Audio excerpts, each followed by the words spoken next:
Hi friends, Disney సంస్థ నిర్మించిన లిలో and stitch ఈ 3D యానిమేటెడ్ మూవీ ఎలా ఉందో ఇప్పుడు చూద్దాం.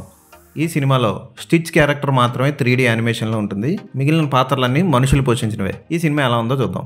కొన్ని ప్రయోగాల ద్వారా సృష్టించిన స్టిచ్ చాలా అల్లరి పనులు చేస్తూ ఉంటుంది. స్టిచ్ ఉన్న గ్రహం నుంచి తప్పించుకొని భూమి మీదకి వచ్చేస్తుంది స్టిచ్. అయితే లిలో అనే చిన్న పాప పరిచయంతో స్టిచ్ జీవితం ఎలా మారింది, ఏ ఫ్రెండ్స్ లేక బాధపడుతున్న పాప స్టిచ్ వచ్చాక ఎలా మారింది, స్టిచ్ను వెతుక్కుంటూ వచ్చిన సైంటిస్టు అతని అసిస్టెంట్ ఏమయ్యారు, చివరికి స్టిచ్ని దాని గ్రహానికి తీసుకువెళ్ళిపోయారా, భూమి మీద వదిలేశారా అన్నది సినిమా చూసి తెలుసుకోవాలి. 2D కార్టూన్ యానిమేటెడ్ సిరీస్ని 3Dలోకి మలిచి తెర మీదకి వదిలారు డిస్నీ వాళ్ళు.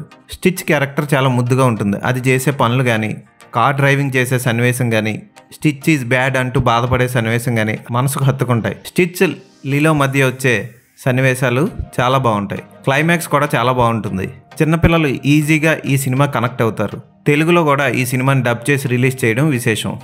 సిడ్నీ అగ్డాంగ్ చాలా బాగా చేసింది. క్లైమాక్స్లో తనకున్న డైవింగ్ స్కిల్స్ ఉపయోగించి స్టిచ్ని కాపాడే సన్నివేశం బాగుంటుంది. ఇక లిలో పాత్రలో మయ్యా కెలోహా చాలా బాగా చేసింది.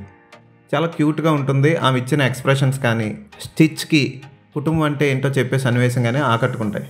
మిగిలిన పాత్రలన్నీ కూడా బాగుంటాయి. స్టిచ్కి ఇచ్చిన వాయిస్ కూడా బాగుంటుంది. 3D యానిమేషన్ చాలా అద్భుతంగా చేశారు. ఎక్కడ కూడా యానిమేషన్ అని మనకు తెలియదు. లైవ్లో రెండు మిక్స్ అయిపోయాయి. ఖచ్చితంగా ఈ సినిమాకి పిల్లలతో వెళ్ళండి, వాళ్ళు చాలా ఆనందిస్తారు. మీరు కూడా ఎంజాయ్ చేయొచ్చు.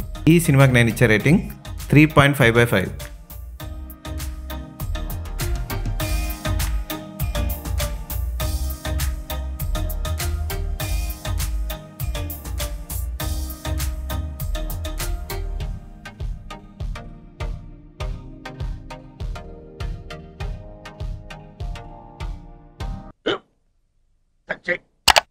స్కూల్ బెంచ్ లాగా ఎంత గట్టిగా ఉందోరా.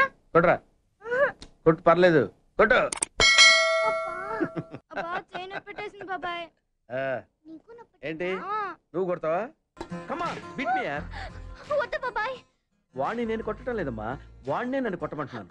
నువ్వేం కంగారు పడక్కర్లేదు. అడుగుతావేంటి?